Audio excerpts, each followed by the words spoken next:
Picture this. September 1922. The cosmopolitan city of Smyrna burns for days. The screams of thousands echo across the harbor as desperate families try to reach Allied ships. Children are trampled. The elderly are left behind.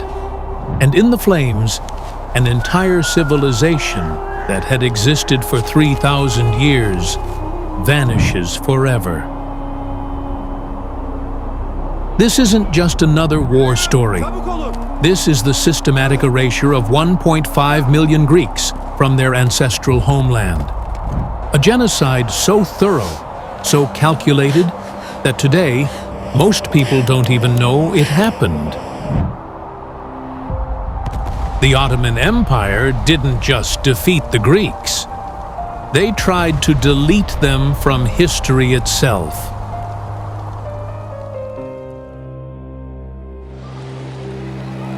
For 3 millennia, Greeks had called Asia Minor home. Long before the Ottomans arrived, long before Islam existed. These weren't colonizers or recent immigrants. The Greek presence dated back to Homer himself, to the Bronze Age settlements along the Aegean coast. By 1914, over 1.5 million Greeks lived throughout the Ottoman Empire. They ran the businesses. They built the churches. They farmed the land their ancestors had cultivated for generations.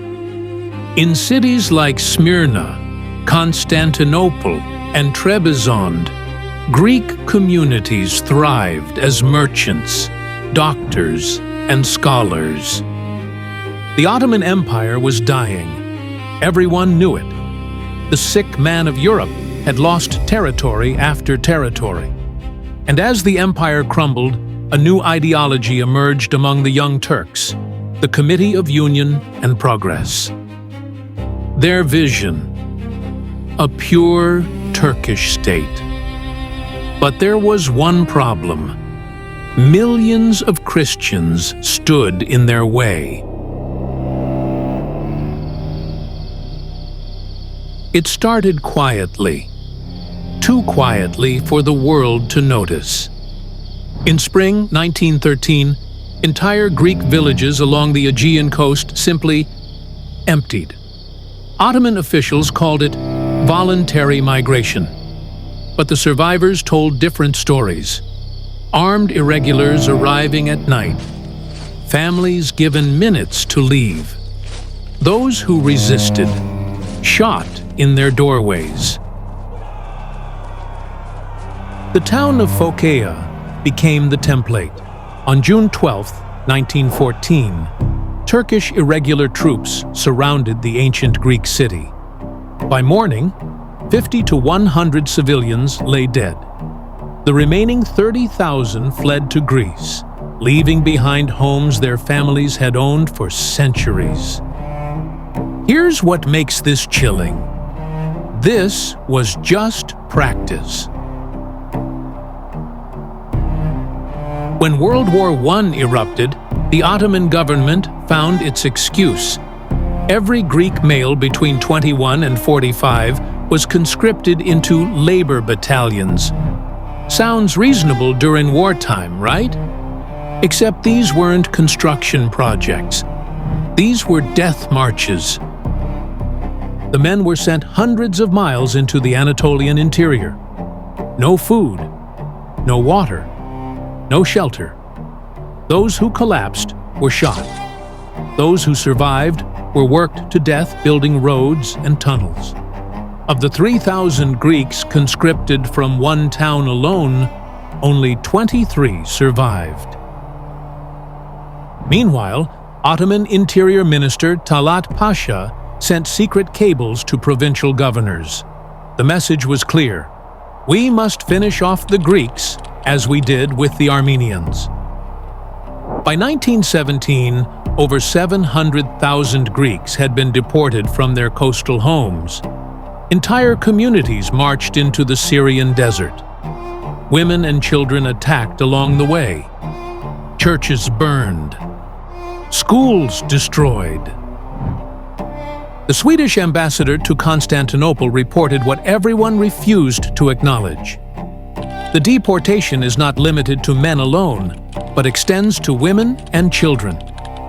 This is supposedly done to more easily confiscate their property. You might think Germany's defeat in 1918 would end the killing. It only made things worse.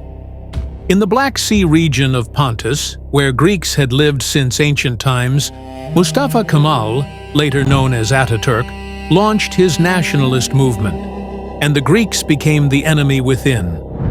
The Bishop of Samsun reported 30,000 deported to Ankara. Most never arrived. In the mountain villages, a new tactic emerged. Ottoman forces would surround a village, separate the men, and execute them in front of their families. Then force the women to convert to Islam or die. Some Greeks fought back. Forming guerrilla bands in the mountains, they protected refugee columns fleeing to Russia.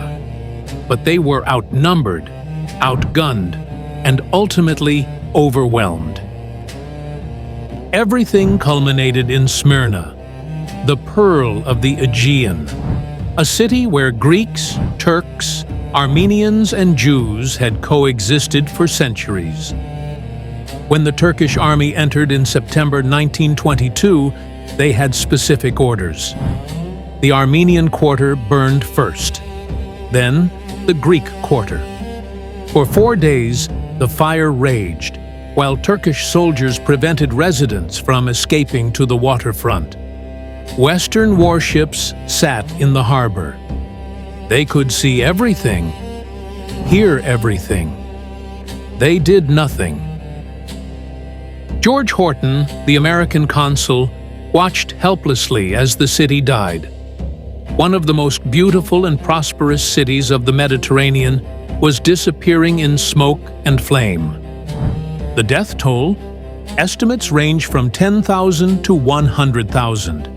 But numbers can't capture the horror. This was the final act. After Smyrna, Greek civilization in Asia Minor was finished. By 1923, it was over.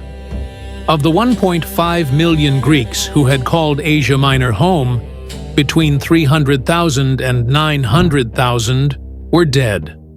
The survivors, over 1 million refugees, fled to Greece, a country barely able to feed its existing population. The Treaty of Lausanne sealed their fate. No right of return, no compensation, no justice.